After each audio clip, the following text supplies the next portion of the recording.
So my name is Des Oliver. I'm a classical composer and artistic curator of a series called the Sounds of South Asia series, which is run by the music faculty at the University of Oxford. The series aims to promote the music of South Asia through concerts and workshops and talks. And so far we've had concerts featuring Indian classical vocalists, sort of North Indian Hindustani vocalists. We've had like South Indian Carnatic violinists. We've also had music from the Indian diaspora, so that's sort of folk music and sort of popular music forms.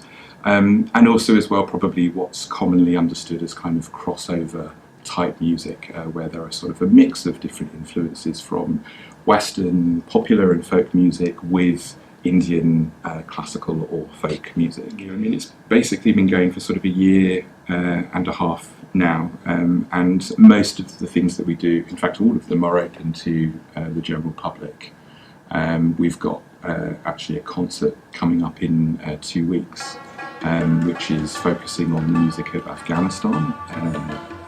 John Bailey and Veronica Doubleday, they're sort of practitioners of Afghan music, and they'll be doing a concert that focuses on the music of Kabul, and that will be accompanied by a dancer who trains in Indian classical dance, and also will be accompanied by Ensemble Zora, or at least some of Ensemble Zora, who are the first all-female orchestra from Afghanistan, who will be here in Oxford as part of International Women's Day. And this will all take place in the Holywell Music Rooms, and I think it will be the first time that they've had a dancer in that space. So I was previously a doctoral student at Worcester College, Oxford, and my PhD was as a composer.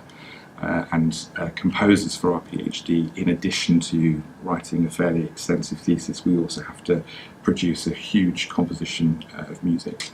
And for my thesis I was exploring how certain classical composers have used music from outside the classical tradition. And so sort of dealing with questions of cultural appropriation. And so that sort of involved me having to reach out to musicians of Indian classical music, both here in the UK but also in India as well. So that meant having lots of different sort of Skype conversations. And one of the conversations I had was with a Hindustani performer by the name of Shruti Chauhari, who's also a musicologist as well. And I think that she was so sort of enamoured and intrigued by some of my questions that we decided that probably the best way to address these questions was through music. Very often musicians, the best way for us to address certain issues isn't actually through verbal discourse at all, but it's through music making. And so we invited her to come to Oxford, and I wanted to write a piece that included Western classical musicians and their traditions, and to sort of try to bring the two traditions together in a concert that actually featured lots of different kinds of music, which is very unusual. So we had classical works that were influenced by the subject of India, but we also had sort of traditional, authentic, sort of Hindustani repertoire. And my piece was kind of in the middle of that, which was sort of acting as a bridge between the two. Yeah, I mean, I think the impact has been that it has very much helped to bring different communities together. So, the challenge, I think, initially was sort of reimagining those spaces that were historically for classical audiences, and to make them welcoming for new audiences that perhaps hadn't been to those venues before.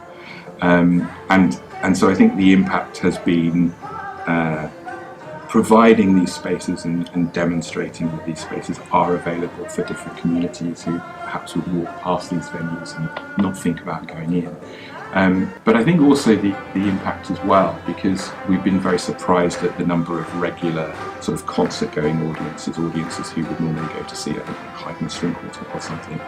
Those audiences also have been quite curious to see those spaces completely reimagined, and that has sort of been a challenge as well, which is putting those audiences at ease. They're in this very familiar space, but the concerts are slightly different. They're a bit more, I guess, relaxed and slightly less formal.